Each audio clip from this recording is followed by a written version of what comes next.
Thank you for visiting the Shiver Sphere. Enjoy. Every town has a Christmas story. It tells itself so it can sleep at night. Ours was about Mr. Calder. When I was a kid, Mr. Calder lived at the end of Frostmill Road in a narrow house with peeling white paint and a fence that leaned like it was tired of standing. He hated noise, hated children, and hated Christmas most of all. If a snowball so much as landed on his lawn, he'd burst out the door and shout until the sky itself seemed embarrassed. We called him names behind his back. Scrooge, Grinch, Witchfinder, but never to his face.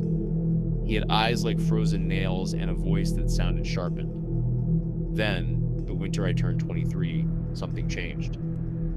In early December, a wooden sign appeared on his lawn overnight, carved with curling letters and painted in cheerful red. Calder's Winter Wonderland. All are welcome. I stood on the sidewalk staring at it, certain it was a prank. Mr. Calder didn't welcome anything. He barely tolerated oxygen. The next night, lights flickered on behind his fence. Hundreds of them, white and gold and icy blue. Music drifted down Frostmill Road, soft and old-fashioned, like warped vinyl, and the air smelled of cinnamon and pine. People came. Families, couples, children who had once been chased off his lawn, now pressing their faces to the fence, wide-eyed. Mr. Calder stood at the gate smiling, and that smile unsettled me more than his shouting ever had. He wore a red coat trimmed with white fur, too clean and new, like a costume from a storybook. His hair was still iron gray, his back still slightly hunched, but his eyes shone with something close to warmth. "Come in," he told people. Christmas is meant to be shared. Town gossip exploded. Some said he'd had a stroke. Others claimed he'd found religion. Mrs. Leary from the bakery swore she'd seen him crying in church one night, whispering apologies to an empty pew. I went once, just to see. Inside his yard, it was beautiful. Fake snow drifting from hidden machines, wooden stalls selling spiced cider and gingerbread, carved reindeer glowing softly.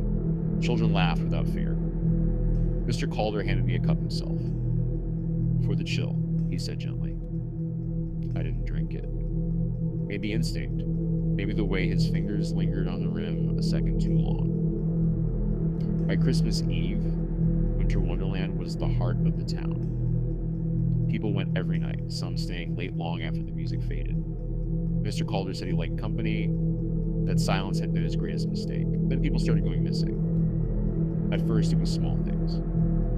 Old Mr. Hanson skipped his morning walks. A teenage girl never came home after visiting the Wonderland.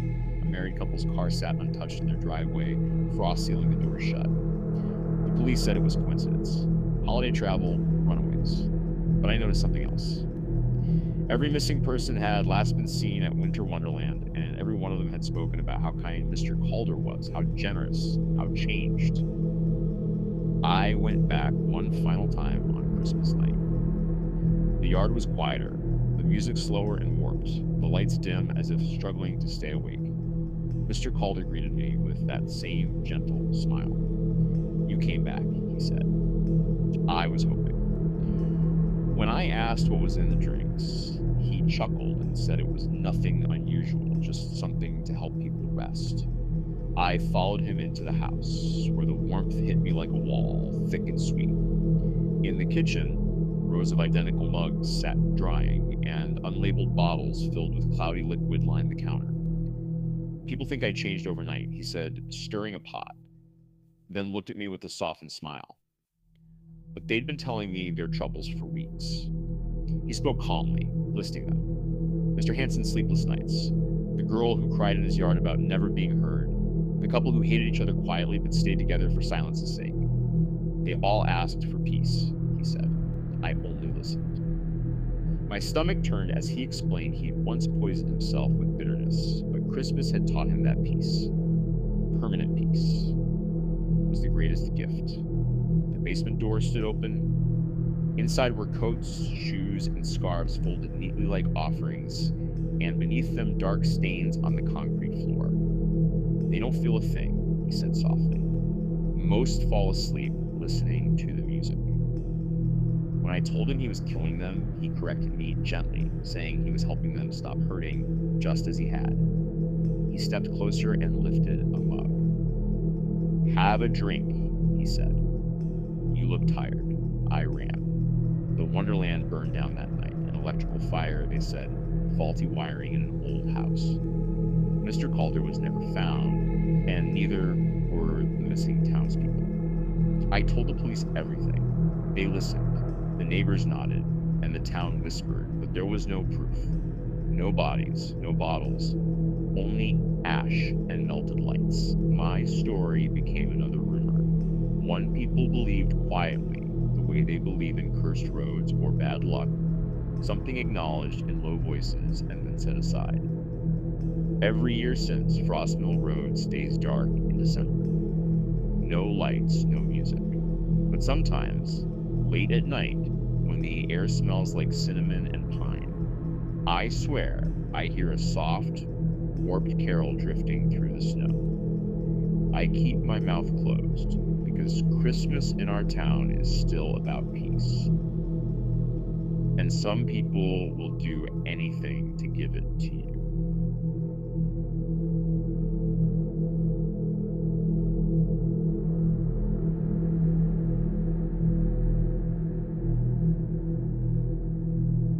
The first time I heard about the elf, I was 8 years old, hiding under a banquet table at St. Bridget's Christmas Bazaar and listening to adults whisper the way they do when they think children are deaf to dread. They called him Hollowstock, though no one agreed why. Some said his voice sounded like it came from inside a log, others that he left people hollow after he collected. In our town, Christmas wishes were dangerous things. Snow sealed the streets into narrow white corridors, every window glowing with the promise of warmth.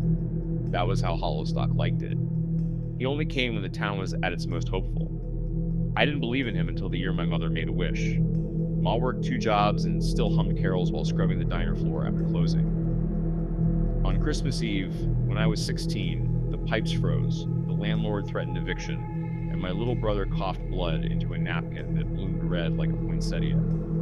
That night, Ma lit a candle she swore she'd never touch again. The stubby green thing hidden behind the flower tin, and whispered, "Just let him be well. I'll pay whatever's fair." The flame bent sideways, though the window was shut.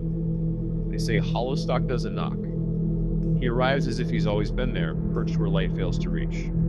When I came downstairs, he was sitting on a radiator, boots dangling, ears too long to be right. His hat drooped like a wilted leaf, and his smile was a thin stitch pulled tight. "Merry Christmas," he said, his teeth too many. He smelled of pine sap and old iron, his eyes reflecting the tree lights, green and red and greedy. "What do you want?" Ma asked. "Only what's owed," he said. "But not tonight. Tonight is forgiving." He pricked his finger with a needle pulled from nowhere and dabbed blood on the candlewick. It flared, bells ringing as if underwater. My brother stopped coughing, color returning to his cheeks as the pipes groaned and ran. Hollowstock bowed and slid off the radiator. "I'll come collecting when the carols fade." When he vanished, the house felt colder for it. Everyone has a Hollowstock story. Mrs. Delaney wished for her husband to come back from the war. He did, quiet and smiling, never sleeping, never speaking. The butcher's boy wished for strength and snapped the steering wheel in half the next summer. When Hollowstock returned, the boy's hands twisted inward, bones knotted like roots. People said the elf took things you didn't think to guard, and if you tried to trick him, he'd laugh and take over. By New Year's, Ma wouldn't let us sing or light candles. She watched corners like prey watches shadows. When Hollowstock came back, snow fell so hard the world shrank to our living room. "Payment," he sang. Ma stepped between him and my brother. "Take me." His grin widened. "Oh, I will. But not like that." He pulled a ledger bound in bark from his coat, names etched deep across its pages. He tapped Ma's name. "You offered what was fair. Fair is good." He touched her forehead, and she sagged, her eyes blank as a winter sky before a storm. She knew her name, knew how to work. But she didn't know me. I grabbed his sleeve and begged him to take mine instead. He looked surprised and delighted. A wishes must be made before we can. My heart hammered as I wished him bound by the rules of names, that knowing his true name would drive him away. The room went still. Hollistock leaned close, breath frosting my cheek. "You're bold. I learned from you," I whispered. He laughed, rattling the ornaments, and sang his name. A sound like a branch snapping under snow and a bell cracking in ice. I won't write it here. Names are dangerous.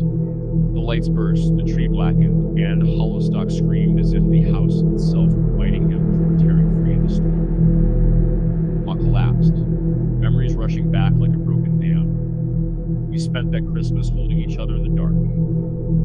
They say Hollistock still walks the town on Christmas Eve, testing the hopeful and carving promises into bark. They say he doesn't come to our street anymore. When carolers pass our house, the lights flicker, and sometimes, if the snow is deep enough, I see small footprints turn away. I keep his name locked behind my teeth because wishes are easy, and collections always come later.